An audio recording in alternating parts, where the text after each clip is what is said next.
O goberno pretende retallar as pensións públicas dunha maneira significativa, un retallamento que a ninguén se lle escapa vai a ter máis repercusión nun país como o noso, na Galiza, onde xa temos pensións máis baixas que no conxunto do Estado, onde hai un maior número de pensionistas.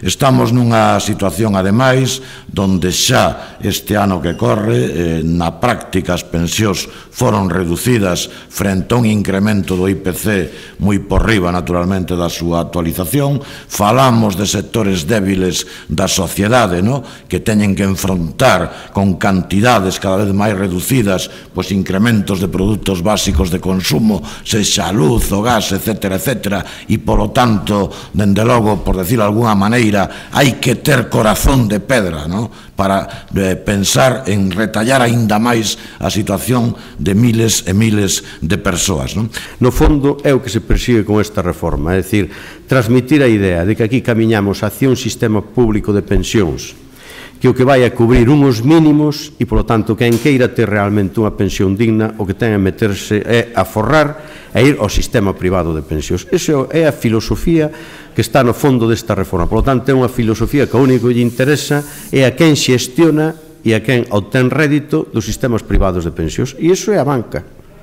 Entón, isto é unha política máis ou unha demostración máis de como hoxe o PSOE, o goberno español, está totalmente condicionado nas súas políticas pola banca. Iso do que falan dos mercados, os mercados son as oligarquías financeiras, teñen rostro, non hai máis que ver con quen se reúne últimamente o señor Zapatero e a quen lle dá contas. Non hai maneira de xustificar técnicamente a necesidade desta reforma das pensións, máis alá de chorradas teóricas acerca de non se sabe que evolucións da demografía, ningunha sostén técnico. Estamos vivindo un ano 2010 cun nivel de paro que está nas cifras que todos coñecemos, aproximadamente no 20%, e onde a Seguridade Social segue a ter superávit.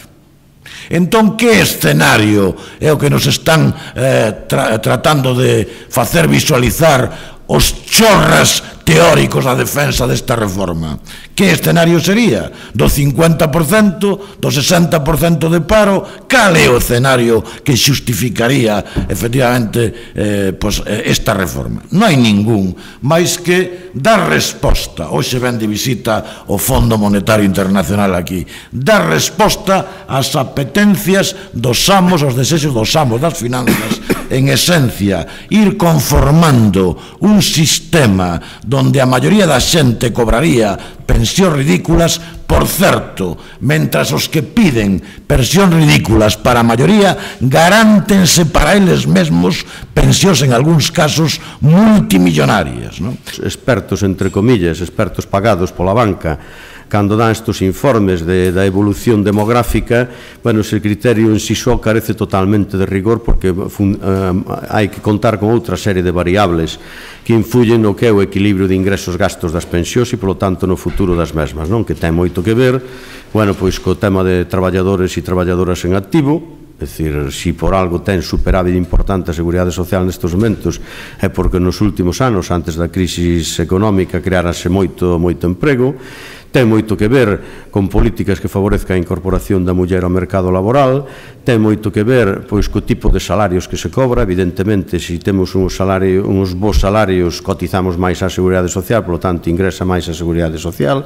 Ten moito que ver con unha política realmente de combater todo o que ten que ver ca economía sumerxida, que no Estado español ten uns niveis moi importantes, falas entre o 20 e o 25% do Produto Interior Bruto. É dicir, que hai cantidad de medidas que se poden adoptar que garantan o futuro do sistema público de pensións e ten que recurrir a este tipo de medidas de recortes. Nós nin nos resignamos, nin nos calamos, nin vamos a decir amén.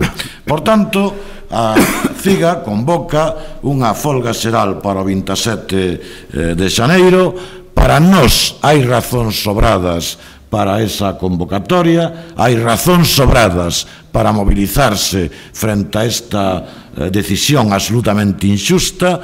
Nós, polo tanto, independentemente de que non convocamos folga, a folga lle corresponde ás organizacións sindicais, apoyaremos esa convocatoria, apoyaremos as movilizacións 27 de xaneiro e, por suposto, desenvolveremos unha campaña de explicación propia, no? Para intentar, desde logo, chegar ao maior número de cidadáns de Galiza para explicarlles cal é a realidade. Na postura de prepotencia da que parte o goberno, na postura dunha patronal que ve que o goberno é totalmente proclive aos seus plantexamentos, sexa no ámbito da reforma laboral, no ámbito das pensións, no ámbito da negociación colectiva, que queren sacar dunha negociación a que van nunha actitud de sumisión e de desmobilización? Que van a sacar? Por que o goberno ou a patronal lles vai facer algún tipo de concesións? Non é difícil de creer que lles podan facer algún tipo de concesións. Faránche algún tipo de concesións se ti chegas a esa mesa de negociación ca presión e ca movilización social suficiente como para que ese lle poda ter custes á patronal e ao goberno e, polo tanto, reconsideren os seus plantexamentos. Ora, se non teñen por que facelo.